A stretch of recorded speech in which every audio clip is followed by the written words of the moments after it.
Hello friends, welcome to BB Srivastava classes. हम इस video में प्रतियोगिता दर्पण फरवरी 2023 के मैगजीन से जो भी इंपॉर्टेंट करंट अफेयर है उसको यहाँ पे हम क्वेश्चन के फॉर्म में देखेंगे। ओके। और ये जो मैगजीन है ये 1 दिसंबर से लेके 1 दिसंबर 2022 से लेके है ना 30 दिसंबर 2022 के जितने भी इंपॉर्टेंट करंट अफेयर है उसको कवर करती है ना। आइए वीडियो को शुरू करते हैं।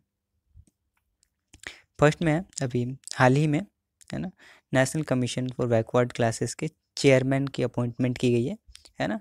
राष्ट्रीय पिछड़ा वर्ग आयोग के अध्यक्ष की नियुक्ति की गई है। तो वो कौन है जिन्हें नियुक्त किया गया है? तो हंसराम गंगाराम अहीर। ओके, हंसराम गंगाराम हंसराज जो है ना जो है हंसराज गंगाराम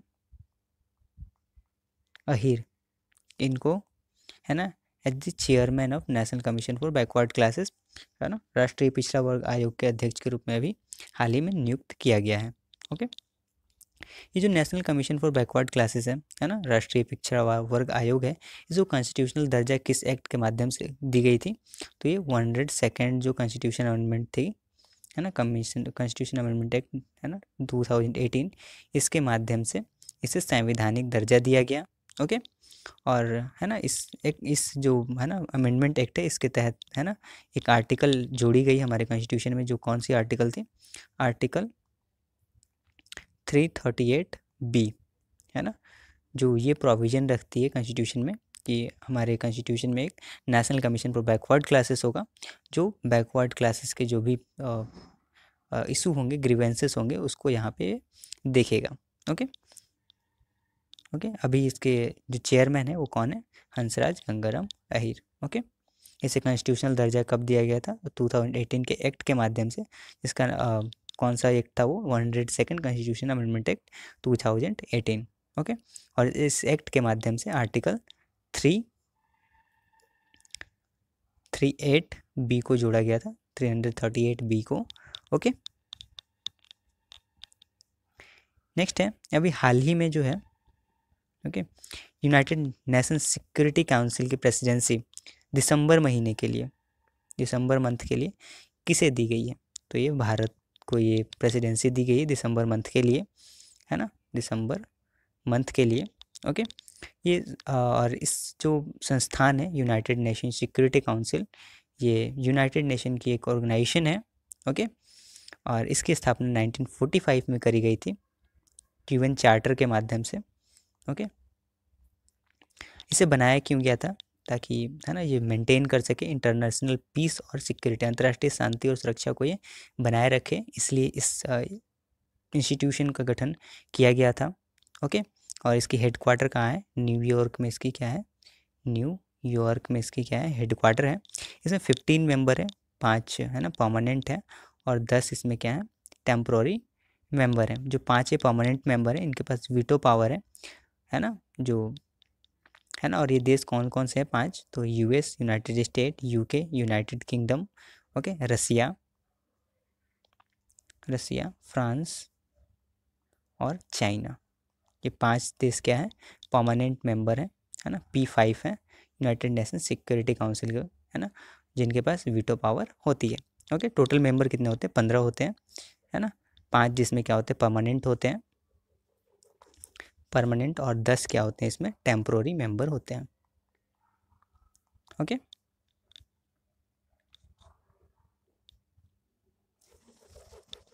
भारत ने G20 की प्रेसिडेंसी संभाल ली है। भारत इसकी अध्यक्षता किस देश से ग्रहण की है? ओके। तो भारत को 2023 की है ना प्रेसिडेंसी दी गई है G20 देशों की। ओके। तो भारत ने ये जो अध्यक्षता है किस देश से ग्रहण किया है? तो अभी ये 17th जो हमारा इसका समिट चल रहा था G20 का, वो कहाँ चल रहा था? बाली, इंडोनेशिया में। ओके। और यहीं ये अनाउंस किया गया कि जो 18th वाला जो 18th समिट होगा वो कहाँ पे होगा? 18th समिट होगा G20 का, वो कहाँ किया जाएगा? इंडिया में किया जाएगा। ये कहाँ से बातें निकल के आई? तो इसके 17th सेशन जो कि इंडोनेशिया में हेल्ड हुआ। ओके। 17th जो समिट था उसका थीम क्या था? Recover together recover stronger. Stronger ये 17th वाली जो समिट थी उसकी थीम थी। ओके, इंडोनेशिया वाली जो 17th समिट थी उसकी थीम क्या थी? Recover together, recover stronger. Okay, और नेक्स्ट जो 18th वाला जो समिट होगा वो इंडिया में होगा 2023 में। ओके,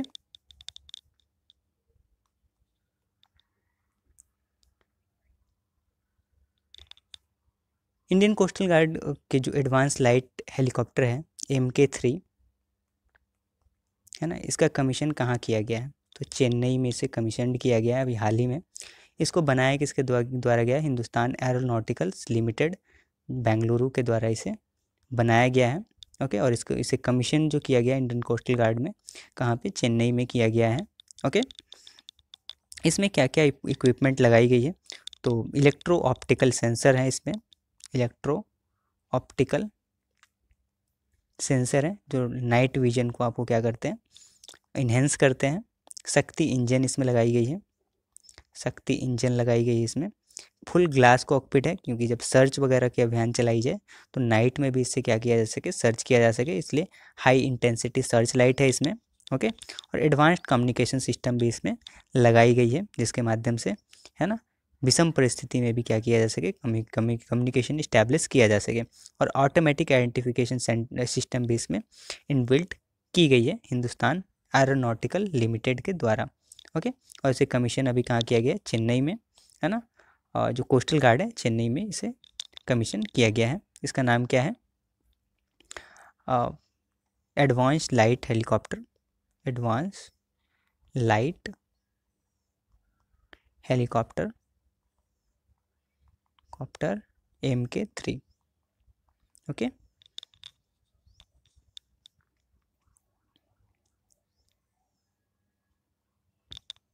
RBI ने 1 दिसंबर को डिजिटल रुपी पायलट प्रोजेक्ट को शुरू किया है ना। इसके पहले फेज की सुविधा कितने शहरों में शुरू की गई है? तो पहले फेज में ये 4 शहरों में शुरू की गई है। कौन कौन से शहर हैं? मुंबई, नई दिल्ली, बेंगलुरु और भुवनेश्वर, है ना। यहाँ पे सक्सेसफुली ये इम्प्लीमेंट होने के बाद कहाँ कहाँ इम्प्लीमेंट किया जाएगा? अहमदाबाद, गैंगटॉक, गुवाहाटी, हैदराबाद, इंदौर, कोच्चि, लखनऊ, पटना और शिमला में सेकेंड फेज में okay digital Ruby pilot project को लॉन्च किया जाएगा। ओके, और पहली जो बैंक है जिसे है ना ये मौका मिला है इशू करने का फर्स्ट फेज में, वो कौन कौन से बैंक है? State bank of India, ICICI bank, yes bank और IDFC फर्स्ट बैंक, है ना। फर्स्ट फेज में चयनित किए गए हैं जो मुंबई, नई दिल्ली, बेंगलुरु और भुवनेश्वर में इस प्रोजेक्ट को इम्प्लीमेंट करेंगे, है ना। और नेक्स्ट फेज में ये मौका bank of Baroda, union bank of India, HDFC bank और कोटक महिंद्रा बैंक को भी दिया जाएगा। ओके, नेक्स्ट है भारतीय मूल की 3 महिलाओं को किस देश में सुपरस्टार ऑफ स्टीम चुना गया है? स्टीम का मतलब क्या है? साइंस, टेक्नोलॉजी, इंजीनियरिंग और मेडिसिन, है ना। तो भारत की कौन सी 3 ऐसी महिलाएं हैं जिनको सुपरस्टार ऑफ स्टीम चुना गया है? कहाँ पे? ऑस्ट्रेलिया में। ओके, कहाँ पे चुना गया है? ऑस्ट्रेलिया में चुना गया है। ओके, ऑस्ट्रेलिया की जो सुपरस्टार ऑफ स्टीम प्रोजेक्ट के तहत भारत की 3 महिलाओं को चुना गया है। वो 3 महिलाएं कौन कौन से? नीलिमा कार्डियाला, ओके, डॉक्टर एना बाबू रामनी और डॉक्टर इंद्रानी मुखर्जी। ये 3 ऐसी महिलाएं हैं इंडिया से जो सुपरस्टार ऑफ स्टीम जो एक ऑस्ट्रेलिया की एक स्कीम है उसमें इन तीनों को चुना गया है। ओके, नेक्स्ट है भारत के कितने एयरपोर्ट पर है ना 1 दिसंबर से ही डिजी यात्रा सेवा को लॉन्च किया गया है? ओके, डिजी यात्रा जो सर्विस है वो भारत के कितने एयरपोर्ट पे आज से शुरू किया गया है? तो 3 शहर हैं। 3 शहर कौन कौन से हैं? दिल्ली, बेंगलुरु और वाराणसी। दिल्ली, बेंगलुरु, वाराणसी में है ना डिजी यात्रा जो स्कीम है इसे लॉन्च किया गया है। इसके तहत क्या होगा कि आपकी जितनी भी चीज़ें होंगी है ना इधर वो आइडेंटिफिकेशन हो, ID कार्ड हो, है ना, आइडेंटिफिकेशन है ना, या फिर टिकटिंग या फिर बोर्डिंग पास वगैरह है, इसको आपको वहाँ पे जाके फिजिकली वेरीफाई करने की ज़रूरत नहीं होगी।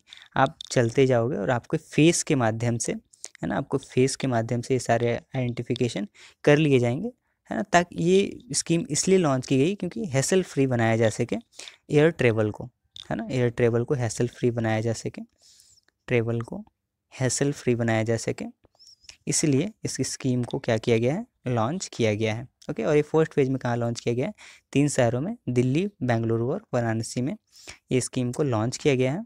ओके, नेक्स्ट, हाल ही में नई चेतना अभियान किस केंद्रीय मंत्रालय द्वारा शुरू किया गया है।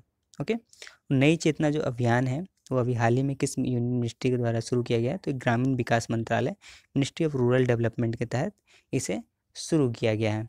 और इस अभियान का उद्देश्य क्या है, महिलाओं के प्रति जो हिंसा हो रही है उसको रोकने के लिए और महिलाओं को जो अधिकार हैं उसको महिलाओं तक पहुंचाने के लिए इस अभियान को शुरू किया गया है। ये अभियान जो है 4 सप्ताह तक चलेगी। ठीक है, और इसकी जो गतिविधियां हैं वो लैंगिक समानता और लिंग आधारित हिंसा को रोकने के लिए जितने भी कदम होंगे, अवेयरनेस प्रोग्राम होंगे, वो सारे कराए जाएंगे। ओके, हमारे अभी मिनिस्टर कौन है मिनिस्ट्री ऑफ रूरल डेवलपमेंट के, तो वो हैं गिरिराज सिंह है। ओके,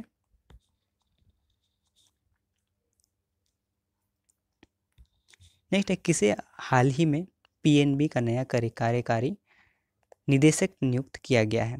ओके, तो कार्यकारी निदेशक है ना, एग्जीक्यूटिव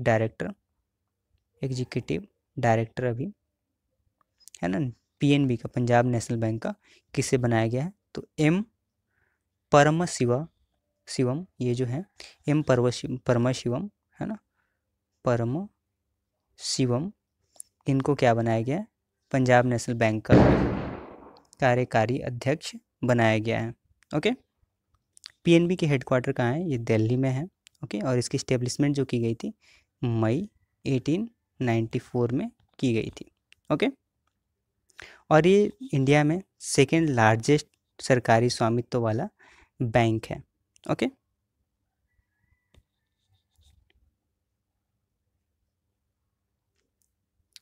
नेक्स्ट, अमेरिका में हाल ही में the imagery of peace award से किसे सम्मानित किया गया है, तो ये भारत मूल के एक नेता हैं, आध्यात्मिक नेता हैं, जिन्हें इस पुरस्कार से सम्मानित किया गया है। वो कौन है, श्री श्री रविशंकर जी।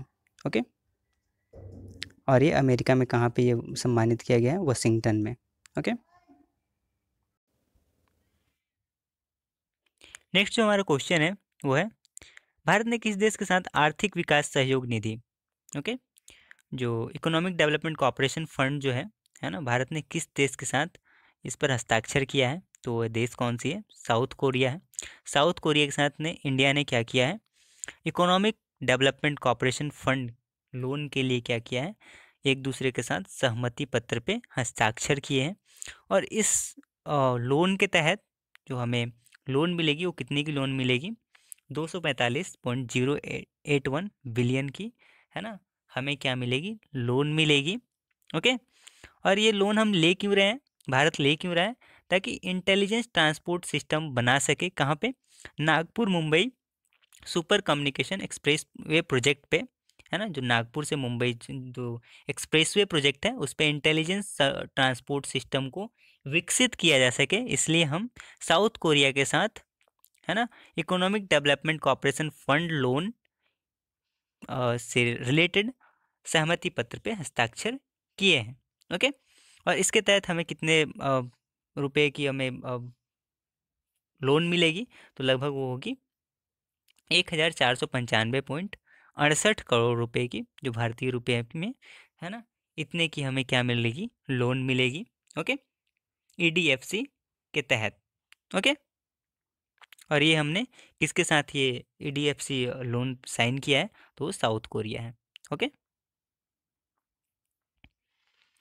नेक्स्ट है, विश्व बैंक के अनुसार भारत 2022 में रेमिटेंस में रिकॉर्ड कितने अरब डॉलर से अधिक प्राप्त करेगा। जो रेमिटेंस होता क्या है, रेमिटेंस जो मान लीजिए इंडिया का या फिर किसी भी कंट्री कोई भी रेसिडेंस दूसरे कंट्री में जाता है ना, जॉब के पर्पज़ से, और वहाँ पे जो पैसे अर्न करता है, पैसे अर्न करने के बाद वो पैसे जो है अपने घर वालों को, है ना, ट्रांसफ़र करता है। इस कंट्री में पैसे कमाया और पैसे कहाँ भेजता है? दूसरे कंट्री में, जिसमें वो कमाया नहीं है, जिसमें उसके फैमिली है।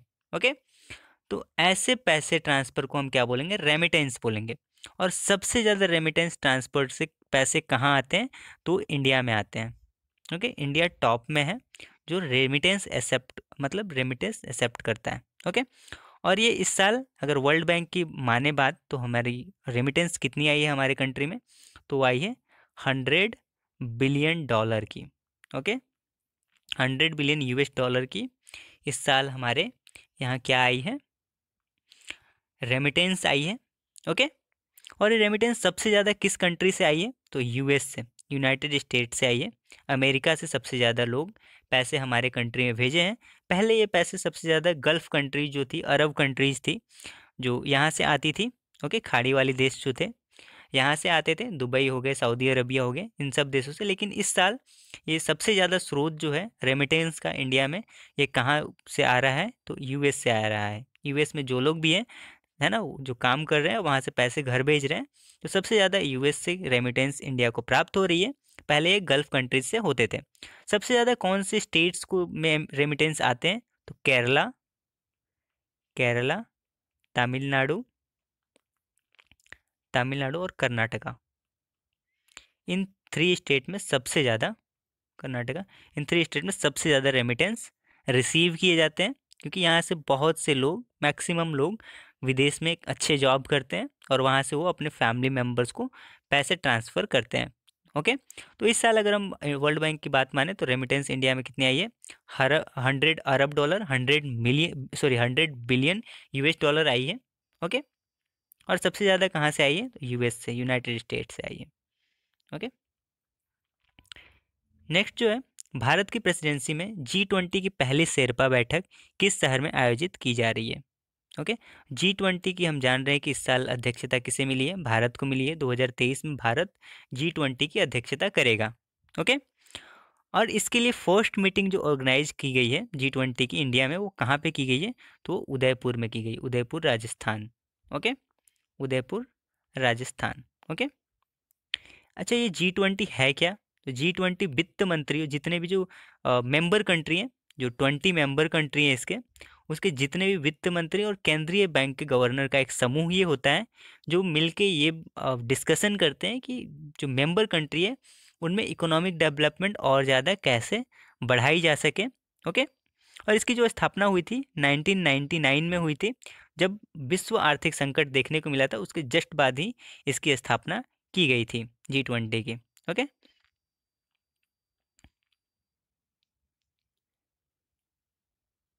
नेक्स्ट अगर हम बात करें, तो जो HIF है ना, हॉकी मेंस वर्ल्ड कप जो 2023 में भारत में होने वाली है, उसकी ट्रॉफी टूर का शुभारंभ किसने किया?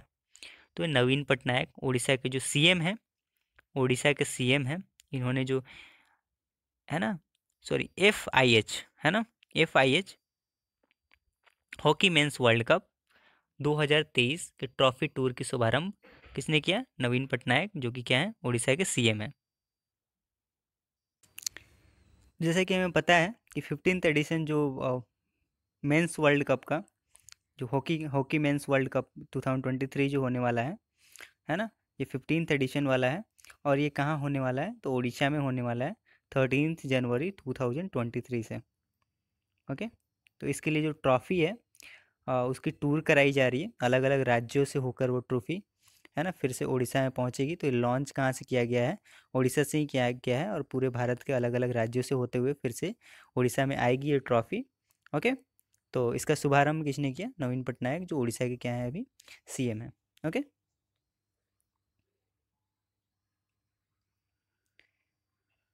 नेक्स्ट जो है न्यूज, मनु भाकर और शरबजोत सिंह नेशनल शूटिंग चैंपियनशिप में मिक्स टीम पिस्टल का खिताब जीता है। यह प्रतियोगिता कहाँ आयोजित की जा रही है? जो मनु भास्कर है और सरबजोत सिंह जो है, इन्होंने नेशनल शूटिंग चैंपियनशिप जो 65th एडिशन जो इसका चल रहा है, कहाँ पे? भोपाल, मध्य प्रदेश में। यहाँ पे इन दोनों ने, है ना, मिक्स टीम में इन्होंने पिस्टल का खिताब जीता है। ओके, नेशनल शूटिंग चैम्पियनशिप में पिस्टल का खिताब इन्होंने जीता है मिक्स टीम में, है ना, मिक्स टीम कैटेगरी में। और ये जो प्रतियोगिता है ये कहाँ हो रहा है, तो ये भोपाल मध्य प्रदेश में हो रहा है। ओके, भोपाल मध्य प्रदेश में हो रहा है। और ये कौन सा एडिशन है, कौन सा संस्करण है, 65वां संस्करण ये है नेशनल शूटिंग चैम्पियनशिप का। ओके, जिसमें मनु भाकर और Sarabjot Singh mix team pistol का खिताब जीता है। ओके, नेक्स्ट जो है, हाल ही में इंटरनेशनल सिविल एविएशन ऑर्गेनाइजेशन द्वारा जारी ग्लोबल एविएशन सेफ्टी रैंकिंग में भारत की रैंक क्या है। ओके, जो अभी रिसेंटली ही रिलीज़ की गई है, इंटरनेशनल सिविल एविएशन ऑर्गेनाइजेशन के द्वारा रैंकिंग जारी की गई है ना, अलग अलग कंट्रीज़ की। उसमें इंडिया का रैंक क्या है ग्लोबल एविएशन सेफ्टी रैंकिंग में, तो है 48th, 48वां। ओके, 4 साल पहले ये स्थान कितना था, 102nd था, जो अभी, है ना, इम्प्रूव होके कितना हो गया, 48th हो गया है। ओके, टॉप पे कौन सी कंट्री रही है, तो सिंगापुर टॉप पे रही है इस रैंकिंग में। उसके बाद यूनाइटेड अरब अमीरात ये सेकंड नंबर पे। उसके बाद साउथ कोरिया जो है, दक्षिण कोरिया, ये तीसरे स्थान पे रही है। ठीक है, चाइना का स्थान इसमें कहाँ है, तो 49th रैंक पे चाइना है। ओके,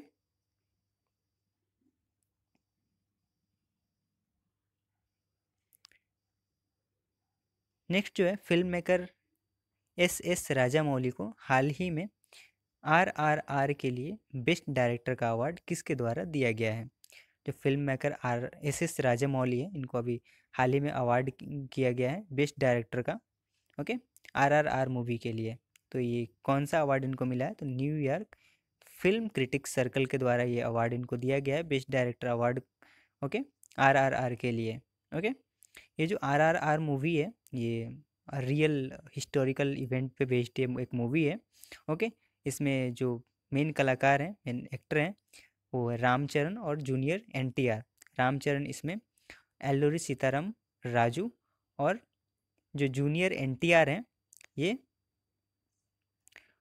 कोमाराम भीम का जो जीवनी है उनको इन्होंने फिल्म पे दर्शाया है। ओके,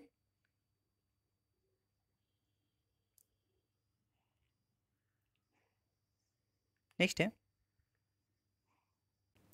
नेक्स्ट है, हाल ही में 2021-22 के लिए राष्ट्रीय दिव्यांगजन सशक्तिकरण पुरस्कार से किसे सम्मानित किसके द्वारा ये सम्मान दिया गया है लोगों को। Okay, recently national empowerment of person with disabilities award for year 2021-2022 has been conferred to. तो ये किसके द्वारा दिया गया है, तो राष्ट्रपति श्री द्रौपदी मुर्मू के द्वारा ये अवार्ड दिया गया है। हम 3 दिसंबर को जनरली क्या मनाते हैं, तो है ना, international day for person with disabilities हम सेलिब्रेट करते हैं। और इस दिन को ही प्रेसिडेंट द्रौपदी मुर्मू के द्वारा 21 और 22 के लिए, है ना, राष्ट्रीय दिव्यांगजन सशक्तिकरण पुरस्कार दिया गया है। ओके, ये किस मिनिस्ट्री के द्वारा दिया गया है, तो department of empowerment of person with disability under ministry of social justice and empowerment के द्वारा ये अवार्ड दिए गए हैं।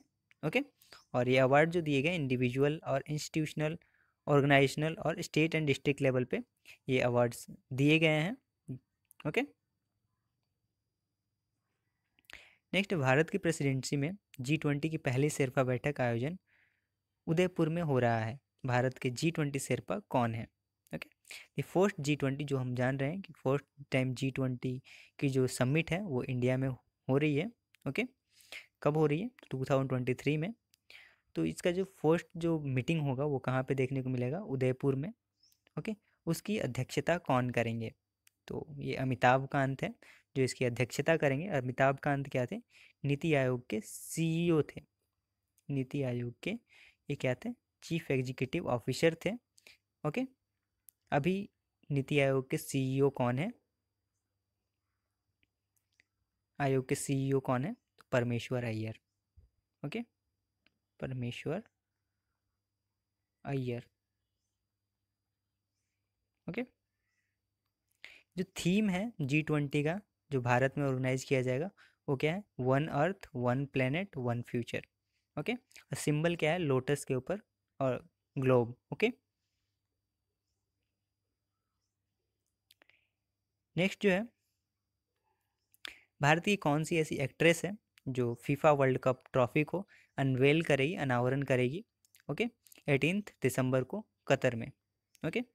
हम जानते हैं इंटरनेशनल जो फीफा वर्ल्ड कप होती है वो 4 वर्षों में एक बार होती है, और इस साल जो ऑर्गेनाइज हो रही है वो 22वां संस्करण है। ओके। और 22वें संस्करण का जो फीफा वर्ल्ड कप ट्रॉफी है, ओके, फुटबॉल की, वो कहाँ पे ऑर्गेनाइज की जा रही है, कतर में। ओके। कतर में ऑर्गेनाइज की जा रही है। इसके लिए जो ट्रॉफी है उसकी अनावरण कौन करेगी, तो हमारी इंडिया की जो एक्ट्रेस है दीपिका पादुकोण ये करेंगी। ओके।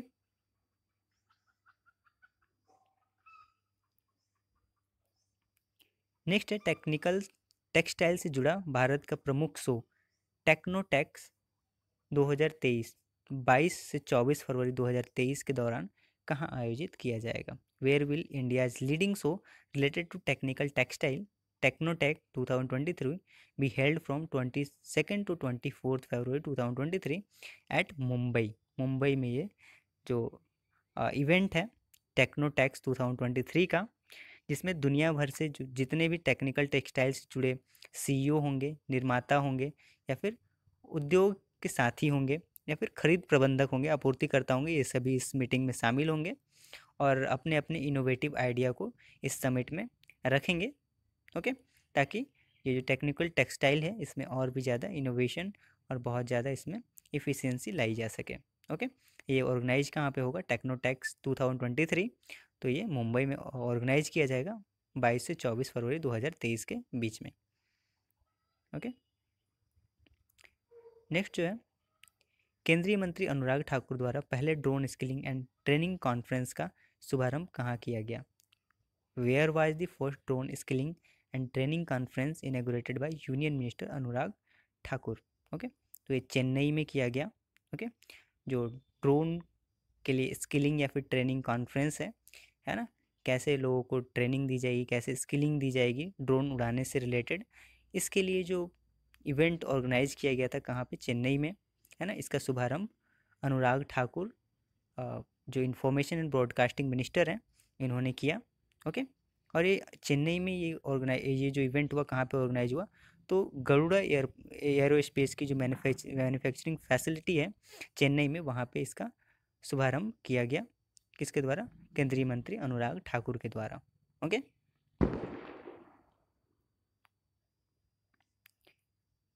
नेक्स्ट है, किसे हाल ही में Indian senior women's cricket team का बैटिंग कोच नियुक्त किया गया है ना। Who has been appointed as the batting coach of Indian senior women's cricket team, तो ये है ऋषिकेश कनितकर। ओके। ऋषिकेश कनितकर जो है इन्हें Indian senior women's cricket team के बैटिंग कोच नियुक्त किया गया है। ओके। ये पूर्व भारतीय ऑलराउंडर थे जो न्यूजीलैंड में भारत पुरुष क्रिकेट टीम के साथ थे। ओके। और बीसीसीआई के द्वारा मंगलवार को इनको, है ना, Indian senior women's cricket team का बैटिंग कोच नियुक्त किया गया है। ओके। ये 1997 से लेके 2000 के बीच में इंडिया के लिए 2 टेस्ट और 34 एक दिवसीय मैच का प्रतिनिधित्व किए हैं। ओके।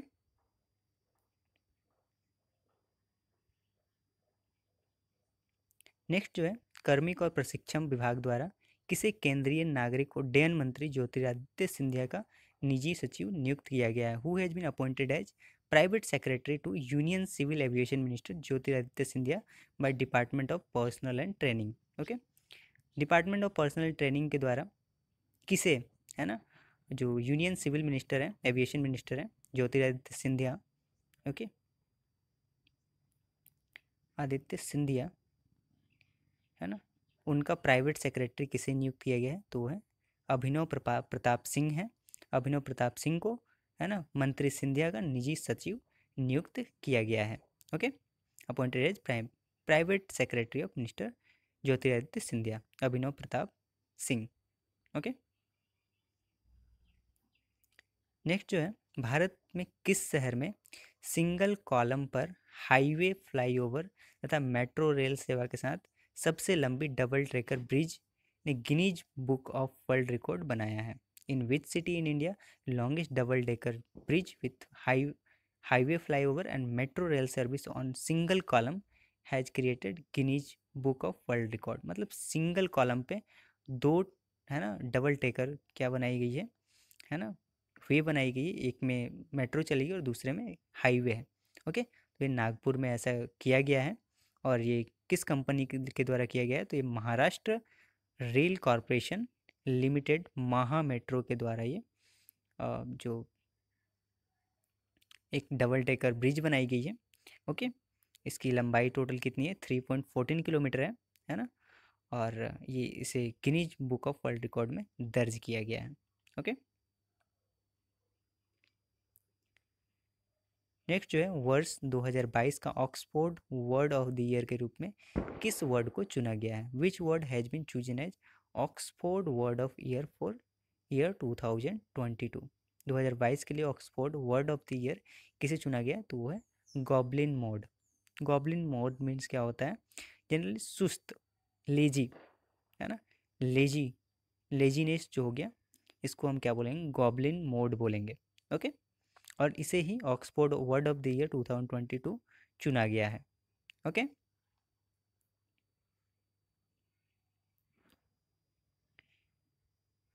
नेक्स्ट है, इंडियन नेवी के नए प्रेसिडेंट्स स्टैंडर्ड एंड कलर और नए नेवी क्रेस्ट का अनावरण कहाँ किया गया? Where was new president's standard and colour and the new navy crest of the Indian navy been unveiled? ये कहाँ पे इसका अनावरण किया गया? तो विशाखापट्टनम में इसका अनावरण किया गया है। और किसके द्वारा ये किया गया? तो पीएम नरेंद्र मोदी के द्वारा इसका अनावरण किया गया। ओके ओके, और ओके,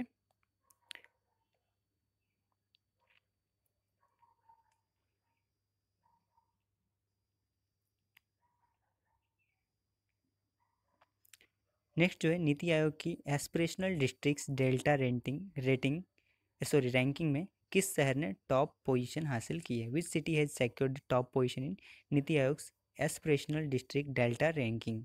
तो है वायनाड, केरला की जो डिस्ट्रिक्ट है वायनाड, इसने टॉप पोजीशन हासिल की है नीति आयोग की एस्पिरेशनल डिस्ट्रिक्ट डेल्टा रैंकिंग में। ओके, ये जनरली स्वास्थ्य से रिलेटेड होती है और वायनाड में सबसे ज़्यादा क्या देखा गया है? स्वास्थ्य और पोषण से रिलेटेड बहुत अच्छी पहल देखी गई है। सबसे आगे ये पहल को ले जाया गया है वायनाड केरला में, और इसलिए नीति आयोग की जो स्पेशल डिस्ट्रिक्ट डेल्टा रैंकिंग है उसमें वायनाड केरला को टॉप रैंकिंग प्रदान की गई है।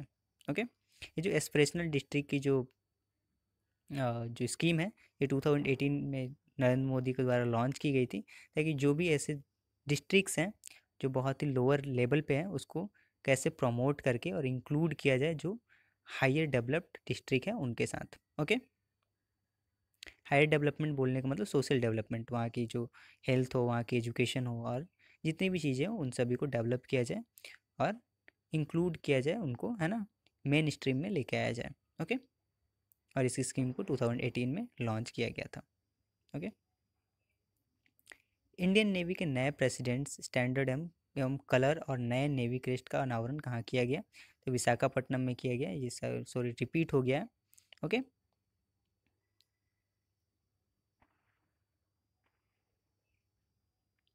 ओके, राष्ट्रपति मुर्मू ने नए राष्ट्रपति के मानक और रंग भारतीय नौसेना क्रेस्ट डिजाइन को मंजूरी दी है।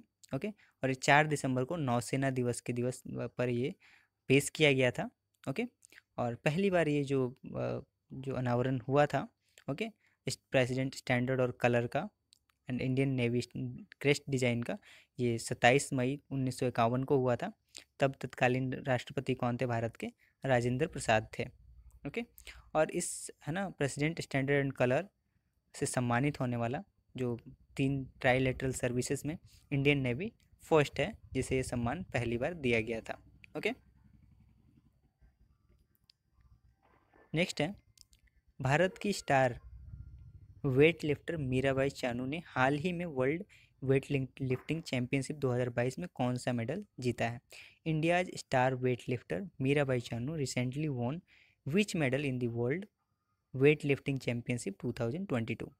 तो इन्होंने सिल्वर मेडल जीता है।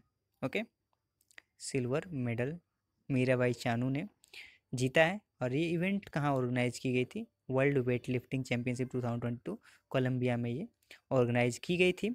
ओके ओके, जो जियांग हुआंग है, सॉरी जियांग हुआ है, जो चाइना की है, इन्होंने गोल्ड मेडल इसमें जीता है। ओके,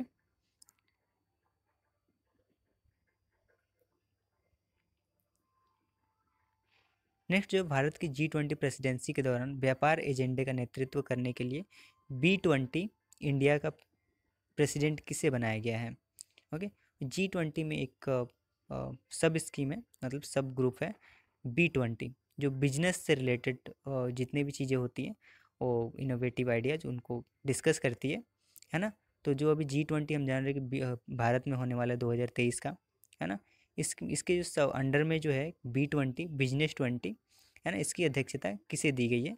तो एन चंद्रशेखरन, जो क्या है, टाटा ग्रुप, जो टाटा ग्रुप है उसके चेयरमैन हैं एन चंद्रशेखरन, है ना। और इन्हें ही, है ना, B20 इंडिया का प्रेसिडेंट बनाया गया है, जो G20 के तहत ये क्या है, व्यापार एजेंडे का नेतृत्व करने वाला संगठन है। ओके,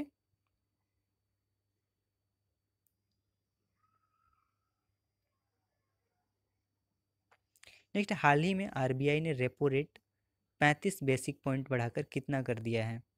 तो recently RBI has increase repo rate by 35 basic point two 6.25%। अभी जो रेपो रेट है वो कितनी है? 6.25% है। ओके, मॉनेटरी पॉलिसी जो 7 दिसंबर 2022 तक है, ये क्या क्या है? CRR जो कैश रिजर्व रेशियो है, जिसमें बैंक्स को क्या करने पड़ते हैं, अपने जो जितने भी NDTL होते हैं, जितने भी उसके जो नेट, है ना, डिमांड टाइम लाइबिलिटीज़ हैं, उसका 4.5% क्या रखना पड़ता है अपने पास, कैश के रूप में रखना पड़ता है। क्योंकि अगर अनफोर्सिन सिचुएशन आई तो उसमें उससे निपटने के लिए कैश रिजर्व रेशियो रखा जाता है बैंकों के द्वारा, और वो कितनी है? 4.50% है। स्टैट्यूटरी लिक्विडिटी रेशियो SLR अभी कितनी है? 18%। बैंकों को अपना जितना भी NDTL होता है उसका 18% RBI के पास रखना पड़ता है। और ये जो SLR होती है ये किस फॉर्म में होती है? गोल्ड के फॉर्म में होती है। ओके, गवर्नमेंट सिक्योरिटीज़ के फॉर्म में हो सकती है, या फिर करेंसी भी होती है। ओके, रुपीज़ भी होती है। ओके, दूसरे देश की करेंसी भी होते हैं और अपने देश की भी करेंसी होती है। और ये टोटल 18% रखना पड़ता है।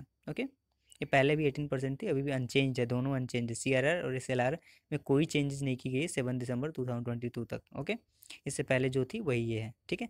लेकिन रेपो रेट में 35 बेसिक पॉइंट की बढ़ोतरी करके इसे 6.25% कर दिया गया है। ओके, रिवर्स रेपो रेट 3.25% है, ये पहले की ही, सॉरी 3.35% है ना, जो इससे पहले वाले था उसी वही है, एंड इसमें कोई चेंजेस नहीं की गई है। स्टैंडिंग डिपॉजिट रेशियो जो SDF है, इसे बढ़ा के कितना कर दिया गया? 6.00% कर दिया गया है। मार्जिनल स्टैंडिंग फैसिलिटी 6.50% कर दिया गया है, और बैंक रेट को 6.50% कर दिया गया है। ओके, नेक्स्ट जो है, national small industry corporation limited ने हाल ही में विकास परियोजनाओं को बढ़ावा देने के लिए किसके साथ मेमोरेंडम अंडरस्टैंडिंग साइन किया है? National small industries corporation limited has recently entered into an MOU with Walmart to promote development plan. तो वॉलमार्ट के साथ जो है ना, national small industry corporation limited ने MOU पे हस्ताक्षर किया है ना, ताकि जो ये जो वॉलमार्ट की एक स्कीम है, वृद्धि कार्यक्रम, उसके तहत ये क्या करेगी? MSMEs को प्रमोट करेगी। ओके, MSMEs के द्वारा जो भी प्रोडक्ट बनाए जाएंगे उसको, है ना, वॉलमार्ट के प्लेटफॉर्म पे बेचा जाएगा। इसको, है ना, एक स्पेशल अटेंशन के तौर पे इसे रखा जाएगा वॉलमार्ट के द्वारा, है ना, इसके वृद्धि कार्यक्रम के तहत, है ना। और इसलिए national small industry corporation limited ने वॉलमार्ट के साथ क्या किया है? मेमोरेंडम ऑफ अंडरस्टैंडिंग पे साइन किया है। ओके, नेक्स्ट जो है, SS राजामौली की फिल्म RRR RRR ने हाल ही में हॉलीवुड क्रिटिक्स एसोसिएशन में कौन सा अवार्ड जीता है ना? S Rajamouli's film RRR has recently won which award of the Hollywood critic association? तो है स्पॉटलाइट अवार्ड, है ना? ये है एस राजामौली, इनकी जो फिल्म है अभी हाल ही में इन्होंने जो बनाया है RRR RRR, है ना, इसने हॉलीवुड क्रिटिक्स एसोसिएशन की कौन सी अवार्ड को जीता है? तो स्पॉटलाइट अवार्ड इन्होंने जीता है। ओके, और न्यूयॉर्क क्रिटिक एसोसिएशन के द्वारा इन्होंने, है ना, बेस्ट डायरेक्टर का अवार्ड जीता है, बेस्ट डायरेक्टर का अवार्ड जीता है ना, for RRR। Okay, RRR। Next है भारत में आर्म्स फोर्स फ्लैग डे प्रतिवर्ष कब मनाया जाता है? When is arm force flag day celebrated every year in India? तो ये हर साल 7 दिसंबर को हर साल arm force flag day celebrate किया जाता है। ओके, है ना? इसके तहत भारत सशस्त्र सेना के कर्मचारी के कल्याण के लिए दान जुटाने के लिए सशस्त्र सेना झंडा दिवस मनाया जाता है। यह दिन भारतीय सैनिक, नाविकों और पायलटों के सम्मान में मनाया जाता है। यह दिन उन सैकड़ों हजारों पुरुषों को भी श्रद्धांजलि देता है जो देश की रक्षा करते हुए शहीद हो गए हैं। ओके, नेक्स्ट जो प्रसिद्ध अर्थशास्त्री और पूर्व केंद्रीय मंत्री जिनका हाल ही में निधन हो गया है वो कौन है ना? तो वो है प्रोफेसर वाई के अलग, है ना? प्रोफेसर वाई के अलग जो पूर्व क्या थे? केंद्रीय मंत्री थे और अर्थशास्त्री भी थे। और अभी ये जब, है ना, अभी हाल के दिनों में ये कहाँ प्रोफेसर का वर्क कर रहे थे, तो हम जो अर्थशास्त्री, sorry, Sardar Patel institute of economics and social research में ये क्या कर रहे थे? अभी भी टीचिंग कर रहे थे एज ए प्रोफेसर। ओके, और इनका अपने ही जो घर अहमदाबाद में, वहीं पे इनका क्या हुआ? निधन हुआ। ओके, तो ये वाई के अलग हैं, है ना, जोगिंदर के अलग, जो एक इकोनॉमिस्ट थे, एक एकेडमिक थे और फॉर्मर यूनियन मिनिस्टर थे, है ना, जो अभी हाल Ahmedabad based Sardar Patel institute of economic and social research में प्रोफेसर से रिलेटेड प्रोफेसर का वर्क कर रहे थे ये। ठीक है, और इनका जो निधन हो गया वो इनके ही, है ना, घर पे ही हुआ, है ना, अहमदाबाद में। Next, south America country Peru की पहली महिला प्रेसिडेंट के रूप में किसने शपथ ली है? Who has been sworn as the first female president of South American country Peru? तो ये है डीना बोलुआर्टे। डीना बोलुआर्टे ने पेरू की फर्स्ट फीमेल प्रेसिडेंट के रूप में शपथ ली है। ओके, इनसे पहले जो राष्ट्रपति थे, ओके, है ना, पेड्रो क्रिस्टेलियो, इन पे महाभियोग लगा था, है ना, और उसके कारण उन्हें क्या करनी पड़ी थी, है ना, इस्तीफा देनी पड़ी थी। ओके, इन पे महाभियोग क्यों लगा था? क्योंकि इन्होंने अवैध रूप से जो कांग्रेस होती है, पार्लियामेंट वहाँ की होती है, उसे उन्होंने रोका था, है ना, और इसकी वजह से उनके ऊपर महाभियोग लगा और उन्हें रिजाइन करना पड़ा, और अभी वो पुलिस की हिरासत में है। ओके, तो फर्स्ट प्रेसिडेंट, जो पेरू की फर्स्ट फीमेल प्रेसिडेंट कौन बनी है? Dina Boluarte. ओके, नेक्स्ट है, किसे 2022 Times person of the year के रूप में नामित किया गया? Who has been named as 2022 time person of the year? तो वो है व्लादिमीर जेलेंस्की और स्पिरिट ऑफ यूक्रेन, है ना, वहाँ के प्रेसिडेंट, जो यूक्रेन के प्रेसिडेंट हैं व्लादिमीर जेलेंस्की, उसके साथ साथ वहाँ के जो लोग हैं उनकी स्पिरिट को भी, है ना, एक सम्मान दिया गया है, और इसी वजह से दोनों को टाइम पर्सन ऑफ ईयर के रूप में, है ना, जो मैगजीन है उसमें इन्हें नामित किया गया है। ओके, क्योंकि ओनली जेलेंस्की ही नहीं, है ना, जो वहाँ के लोग थे उनका भी स्पिरिट, है ना, इसके सम्मान के काबिल है। ओके,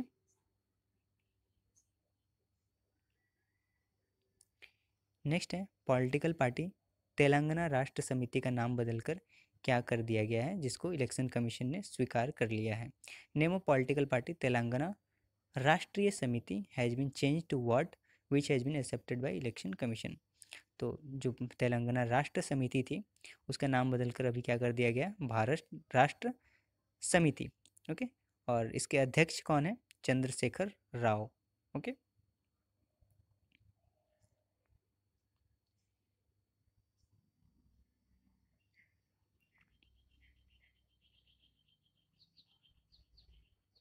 यूपीआई पर क्रेडिट कार्ड से पेमेंट को शुरू करने वाला भारत का पहला पेमेंट गेटवे कौन बन गया है? तो ये है रेजर पे। रेजर पे है जो यूपीआई पर क्रेडिट कार्ड से पेमेंट को शुरू कर दिया है। ओके, और ये ऐसा करने वाला भारत का पहला पेमेंट गेटवे है। ओके, यूपीआई का फुल फॉर्म क्या है? तो यूनिफाइड पेमेंट, है ना, इंटरफेस, जिसके माध्यम से पेमेंट की जाती है। और ये किसके अंडर काम करती है? तो national payment corporation of India की एक स्कीम है, यूनिफाइड पेमेंट इंटरफेस। इसके माध्यम से आप क्या कर सकते हैं, किसी भी बैंक से आप ऑनलाइन पेमेंट किसी भी चीज़ के लिए किसी भी ऑर्गेनाइजेशन को आप कर सकते हैं या फिर किसी व्यक्ति को भी कर सकते हैं। ओके, और ये स्कीम किसकी है? National payment corporation of India, NPCI की। ओके,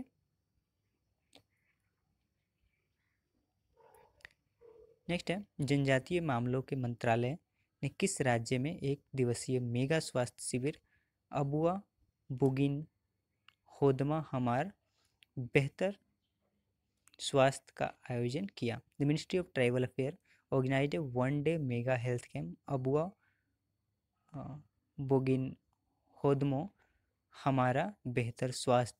इसका आयोजन किस स्टेट में किया गया है? तो झारखंड में किया गया है। मिनिस्ट्री ऑफ ट्राइबल अफेयर के मिनिस्टर कौन है? तो ये हैं अर्जुन मुंडा, जो कहाँ से हैं? झारखंड से हैं। ओके, और इन्होंने ये अबुआ बुगिन होदमो हमारा बेहतर स्वास्थ्य का आयोजन, है ना, ये सरायकेला खरसवां में किया इन्होंने, है ना। इसके माध्यम से एक मेगा स्वास्थ्य शिविर लगाया गया था, है ना। और ये मेगा स्वास्थ्य शिविर किसके द्वारा लगाया गया था? जनजातीय मामलों के मंत्रालय द्वारा, आयुष मंत्रालय, टाटा स्टील फाउंडेशन और जिला प्रशासन ने मिलके ये आयोजन किया था। ओके, और ये आयोजन कहाँ हुआ था? झारखंड में हुआ था। ओके,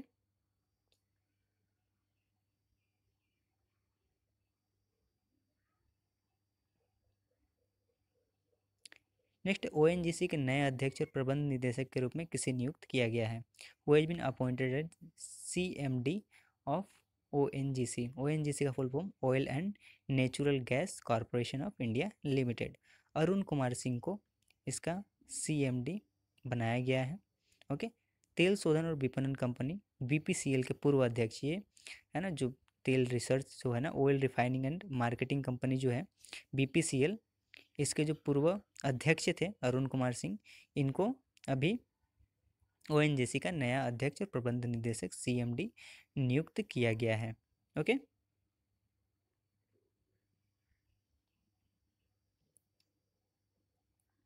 नेक्स्ट है, आर्टन कैपिटल्स द्वारा प्रकाशित 2022 में वर्ल्ड स्ट्रॉन्गेस्ट पासपोर्ट सूची में भारत की रैंक क्या है? What is the rank of India in world strongest passport list in 2022 published by Arton capital?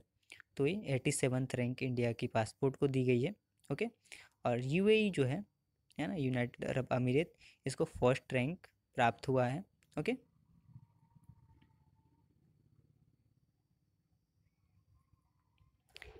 Next है, किस देश ने हाल ही में भारतीय रिजर्व बैंक के साथ यूएस डॉलर 200 मिलियन का मुद्रा विनिमय समझौता पर हस्ताक्षर किया है? विच country has recently signed A US dollar 200 million currency swap agreement with reserve bank of India? तो मालदीव ने रिजर्व बैंक ऑफ इंडिया के साथ ये साइन किया है कि वो करेंसी स्वैप करेगा यूएस डॉलर 200 का, 200 मिलियन का। ओके,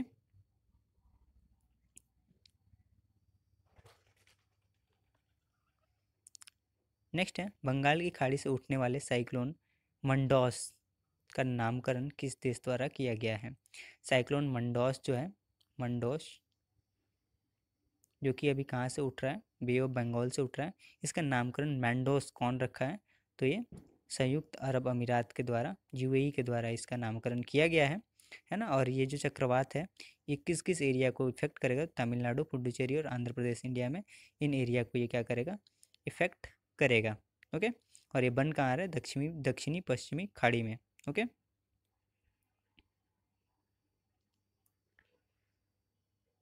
इसरो ने स्पेस टेक इनोवेटिव नेटवर्क स्थापित करने के लिए किसके साथ एक समझौता ज्ञापन पर हस्ताक्षर किया है? ISRO has signed MOU with partnership to set up space tech innovative network.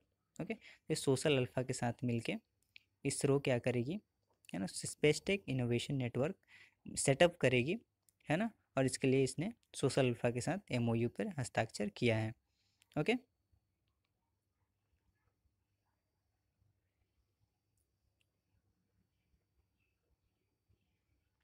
Next है भारत में न्यूक्लियर पावर प्लांट के विस्तार के तहत कितने नए न्यूक्लियर पावर प्लांट को स्थापित करने की मंजूरी मिली है।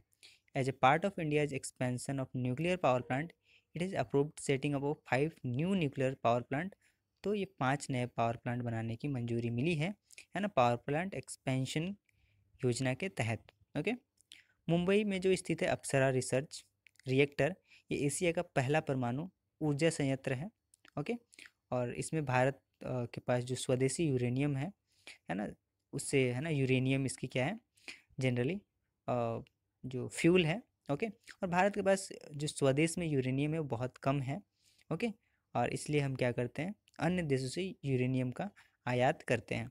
ठीक है, 1990 के दशक से ही रूस भारत का सबसे ज़्यादा, है ना, परमाणु ईंधन एक्सपोर्ट करने वाला देश है ना, जहाँ से हम परमाणु ईंधन खरीदते हैं वो, है ना, 1990 के दशक के बाद से रसिया सबसे बड़ा ऐसा देश है जहाँ से हम सबसे ज़्यादा क्या खरीदते हैं, परमाणु ईंधन खरीदते हैं।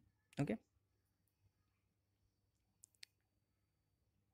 किसे table tennis federation of India के पहली महिला प्रेसिडेंट के रूप में चुना गया है। Who has been elected as the first women president of table tennis federation of India. तो यह है मेघना अहलवात। मेघना अहलवात को, मेघना अहलवात, मेघना अहलवात को, है ना, फर्स्ट वुमेन प्रेसिडेंट चुना गया है table tennis federation of India के द्वारा। ओके, ये जो मेघा अहलवात हैं ये इसके अध्यक्ष बनी है। ओके, और ये पहली महिला अध्यक्ष है ये, है ना। और 8 बार के राष्ट्रीय चैंपियन कमलेश मेहता को, है ना, table tennis federation of India का नया महासचिव, मतलब न्यू सेक्रेटरी जनरल बनाया गया है। और पटेल नागेंद्र रेड्डी को कोषाध्यक्ष सेक्रेटरी बनाया गया है। ओके, ट्रेजरर बनाया गया है, सेक्रेटरी ट्रेजरर। ओके, कौन सा देश इटली और यूके के साथ मिलकर वर्ष 2035 तक अगली जनरेशन के फाइटर जेट का निर्माण करेगी। Which country along with Italy and UK will build the next generation fighter jet by the year 2035। तो ये इटली, यूके और जापान मिलके क्या कर रही है, नेक्स्ट जनरेशन की जो फाइटर प्लेन है उसको 2035 तक ये निर्मित करेंगी। ओके,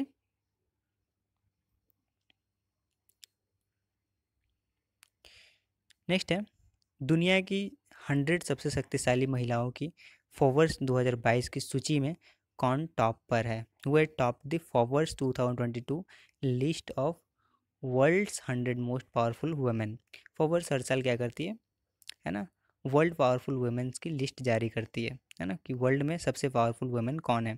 इस साल ये टॉप पे कौन रही है इसके, है ना, तो उर्सुला वॉन डेर लेयन जो है ये टॉप पे रही है, सबसे शक्तिशाली है पूरे विश्व में महिला के, है ना, अगर गिनती की जाए। और इस लिस्ट में जो है निर्मला सीतारमन जो कि अभी हमारी वित्त मंत्री हैं, बायोकॉन की कार्यकारी अध्यक्ष जो है किरण मजूमदार 100, और नायिका जो है, नायिका के संस्थापक जो है फाल्गुनी नायर, ये तीनों भी टॉप 100 में शामिल हैं भारत से। ओके,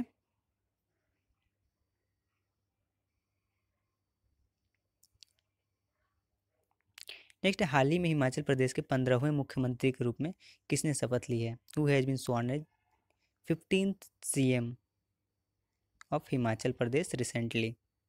तो है सुखविंदर सिंह सुक्खू। सुखविंदर सिंह सुक्खू जो है ये हिमाचल प्रदेश के 15वें चीफ मिनिस्टर के रूप में शपथ ग्रहण किए हैं। ओके, और हिमाचल प्रदेश की राजधानी जो शिमला है, ओके,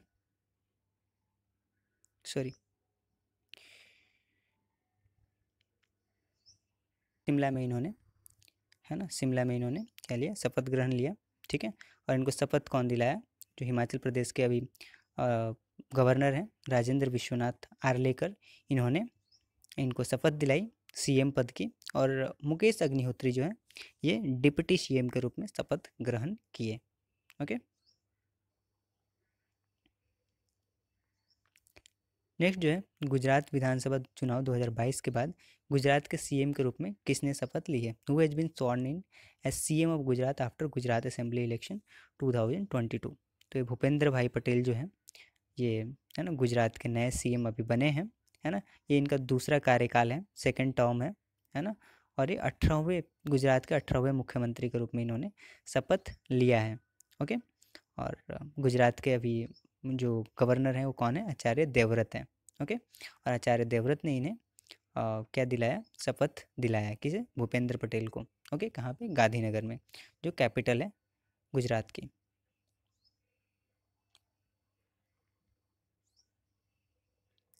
किसे हाल ही में सुप्रीम कोर्ट के नए न्यायाधीश के रूप में शपथ दिलाई गई?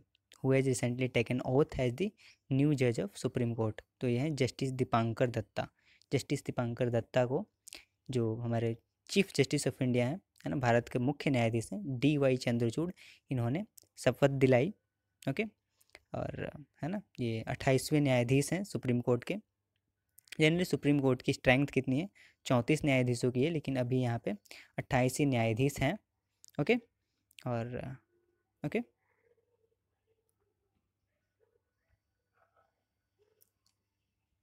नेक्स्ट है, हाल ही में किस राज्य में एक सीड फार्म को देश के पहले कार्बन न्यूट्रल फार्म के रूप में घोषित किया गया? Recently in which state a seed farm has been declared as the country's first carbon neutral farm?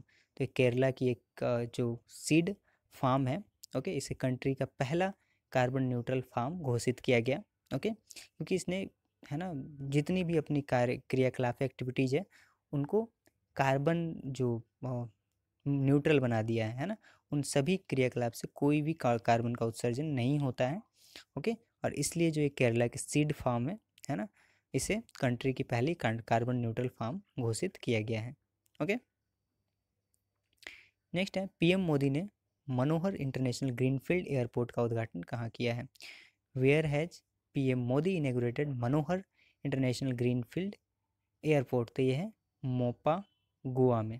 Okay. प्रधानमंत्री मोदी ने पूर्व जो मुख्यमंत्री थे गोवा के, मनोहर पर्रिकर, उनके नाम पे, है ना, मनोहर इंटरनेशनल ग्रीनफील्ड एयरपोर्ट का उद्घाटन मोपा, गोवा में किए, है ना, जो कि राजधानी पणजी, जो कि गोवा की राजधानी पणजी है, उससे लगभग लगभग 35 किलोमीटर की दूरी पे है। ओके। नेक्स्ट जो है, हाल ही में इसरो ने कहाँ से ट्राइसोनिक विंग टनल का पहला ब्लो डाउन का सफल परीक्षण किया है? रिसेंटली फ्रॉम वेयर इसरो है successfully tested the first blow down of trisonic wind tunnel? तो ये है VSSC तिरुवनंतपुरम से, है ना। जो इसरो है, इंडियन स्पेस रिसर्च ऑर्गेनाइजेशन, ये अपना ट्राइसोनिक विंग टनल का पहला ब्लो डाउन का सफल परीक्षण इन्होंने कहाँ से किया? VSSC तिरुवनंतपुरम से। ओके। नेक्स्ट है, किस देश ने हाल ही में अरब निर्मित पहला लूनर स्पेसक्राफ्ट लॉन्च किया है? विच country has recently launch first Arab made lunar spacecraft? तो ये लूनर मीन्स मून के लिए एक स्पेसक्राफ्ट को लॉन्च किस अरब कंट्री ने किया है ना? तो ये है यूनाइटेड अरब अमीरात, है ना, UAE ने पहला, है ना, अरब निर्मित लूनर स्पेसक्राफ्ट को लॉन्च किया है। और ये लॉन्च कहाँ से की गई? फ्लोरिडा के कैप कैरिवल स्पेस फोर्स स्टेशन से इसे की गई, है ना। और इसे किस रॉकेट से की गई है? तो SpaceX फाल्कन 9 रॉकेट से इसे लॉन्च किया गया है। इस रोवर का नाम क्या है? रसीद रोवर, है ना।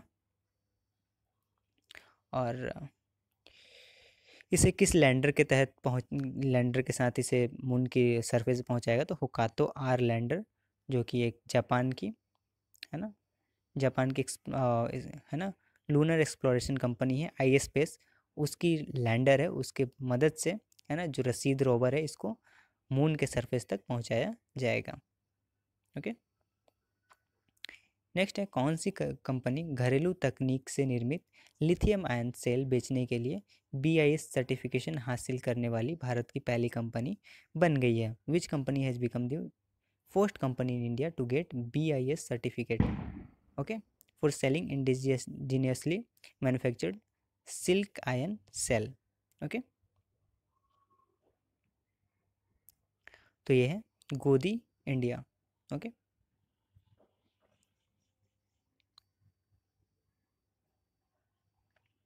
Next, national shooting championship competition 2022 में किसने women's air pistol national championship का टाइटल जीता है? नेशनल शूटिंग चैंपियनशिप कंपटीशन, है ना, विंस द टाइटल। ओके, किसने इसमें जो है ना women's air pistol national championship का अवार्ड जीता है? तो यह दिव्या टिक्स। दिव्या टिक्स जो कर्नाटक की निशानेबाज है, ये भोपाल में हो रही 65वीं राष्ट्रीय निशानेबाज चैंपियनशिप प्रतियोगिता में, है ना, महिला वर्ग में 10 मीटर एयर पिस्टल राष्ट्रीय खिताब हासिल किया है ना। और इन्हें, है ना, इन्होंने स्वर्ण पदक मैच में उत्तर प्रदेश के संस्कृति बाना को 16-14 से हराया, और हरियाणा की रिदम सागवान को कांस्य पदक से संतोष करना पड़ा। ओके, तो दिव्या टीएस को क्या मिला है? गोल्ड मेडल मिला है। ओके, संस्कृति बन्ना को सिल्वर मेडल और रिदम सागवान को कांस्य पदक ब्रॉन्ज मेडल दिया गया है ना, women's air pistol national championship 2022 के लिए। ओके, किस स्पेस एजेंसी ने दुनिया का पहला कमर्शियल लूनर लैंडर लॉन्च किया है? तो ये है जापान की कंपनी आई स्पेस ने ये लॉन्च किया है। ओके ओके, और ये पहली ऐसी निजी कंपनी है जिसके द्वारा चंद्रमा पर सफल, है ना, जो लैंडर भेजा गया है ना, उस लैंडर का नाम क्या है? होकातो। ओके,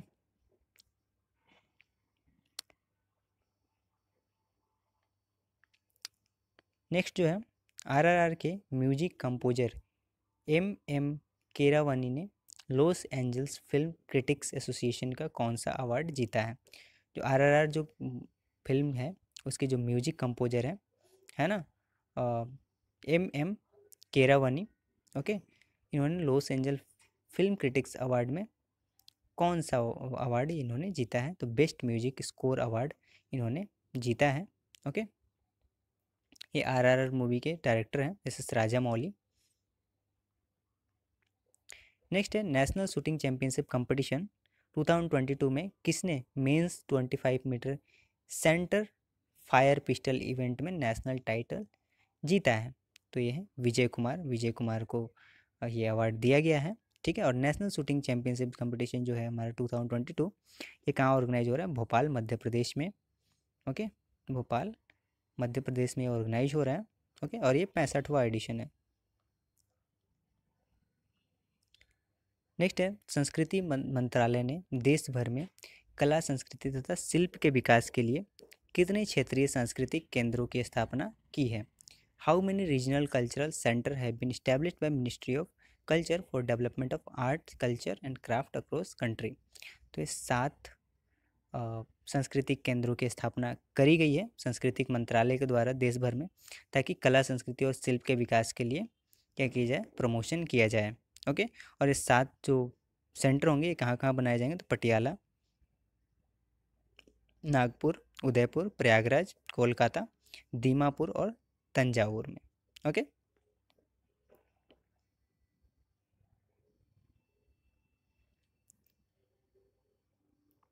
नेक्स्ट, हाल ही में किसे न्यूयॉर्क स्थित अंतर्राष्ट्रीय प्रकाशन समूह पेंगुइन रैंडम हाउस का अंतरिम सीईओ नामित किया गया है? Who has recently been named as interim CEO of New York based international publishing group Penguin Random House? तो ये है निहार मालवीय को इसका सीईओ बनाया गया है, जो इंडिया से है ना। और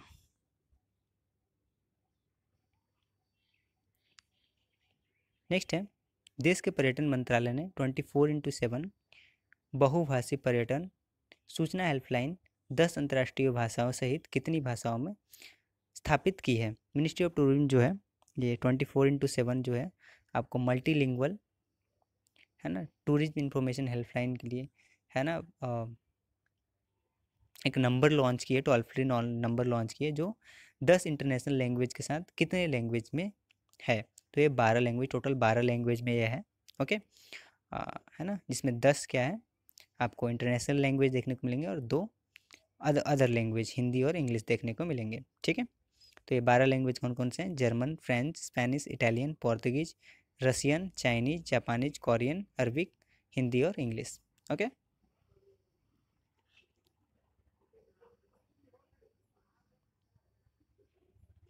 नेक्स्ट, भारत ही में किस ऑटोमोबाइल कंपनी ने भारत की पहली mass segment flex full fuel prototype car launch की है? विच ऑटोमोबाइल कंपनी है recently launch India's first mass segment flex fuel prototype car? तो ये मारुति सुजुकी की द्वारा वैगनार की एक कार को इंडिया की पहले mass segment flex fuel prototype car launch किया गया है। ओके। फ्लैक्स फ्यूल जनरली होता क्या है, इसमें जो है ना इथेनॉल ब्लेंड किया जाएगा, ethanol plus petrol. Okay. Petrol जो होगा वो 80% होगा और इथेनॉल जो होगा वो 20% होगा, है ना। इसे हम क्या बोलते हैं? फ्लैक्स फ्यूल बोलते हैं। ओके। नेक्स्ट जो है, नवंबर मंथ के लिए ICC men's player of the month किसके रूप में किसे चुना गया है? तो ये है जोस बटलर, जो कि इंग्लैंड से हैं। इन्हें क्या चुना गया है? ICC men's player of the earth चुना गया है, sorry men's player of the month चुना गया है नवंबर मंथ के लिए आईसीसी के द्वारा। ओके। ये इंग्लैंड से हैं जोस बटलर। ओके। और महिला जो ओके, वर्ल्ड हेल्थ ऑर्गेनाइजेशन के अगले चीफ साइंटिस्ट के रूप में किसे नियुक्त किया गया है? तो यह सर जेरेमी फरार इन्हें क्या किया गया है? वर्ल्ड हेल्थ ऑर्गेनाइजेशन WHO के द्वारा अगले चीफ साइंटिस्ट के रूप में इन्हें नियुक्त किया गया है। ओके। नेक्स्ट है, किस देश ने हाल ही में नेक्स्ट जनरेशन के लिए दुनिया का पहला टोबैको लॉ पारित किया है ना? तो which country has recently passed world's first tobacco law for next generation? तो यह है न्यूजीलैंड। न्यूजीलैंड के द्वारा लॉ बना के ये बोल दिया गया है कि जो यंग वहाँ के जो चिल्ड्रेन है या फिर एज है कि जो भी हैं वो तंबाकू खरीद नहीं सकते हैं पूरी लाइफ, है ना। और इसके लिए प्रॉपर एक लॉ लाई गई है और ऐसा करने वाला दुनिया का पहला कंट्री बन गया है न्यूजीलैंड। ओके। ताकि इसका एम क्या है कि 2025 तक ये क्या बन सके, पूरी तरीके से धूम्रपान मुक्त बन सके। नेक्स्ट है, नवंबर मंथ के लिए ICC women's player of the month का अवार्ड जीतने वाली प्लेयर, है ना, सिद्रा आमीन किस देश से है? तो ये पाकिस्तान से हैं ये सिद्रा आमीन। इन्हें ICC women's player of the month November month के लिए चुना गया है। ओके। क्या है? सिद्रा आमीन, ये पाकिस्तान से हैं। ओके। नेक्स्ट जो है, 8वां इंडियन इंटरनेशनल साइंस फेस्टिवल अगले महीने किस शहर में आयोजित किया जाएगा? 8th edition of India's international science festival will be organised in which city next month? तो ये भोपाल में अगले मंथ में ऑर्गेनाइज की जाएगी ये। ओके। और ये कौन सा संस्करण है? तो 8वां संस्करण है ना, इंडियन इंटरनेशनल साइंस फेस्टिवल का, जो जनवरी 2023 में भोपाल में इसका आयोजन किया जाएगा। ओके। और इसका आयोजन कौन करेगी? तो विज्ञान भारती, जो कि विज्ञान और प्रौद्योगिकी मंत्रालय के बीच के अंतर्गत आती है। ओके। और ये 8वां संस्करण है, जैसे कि मैंने पहले ही बताया। ओके।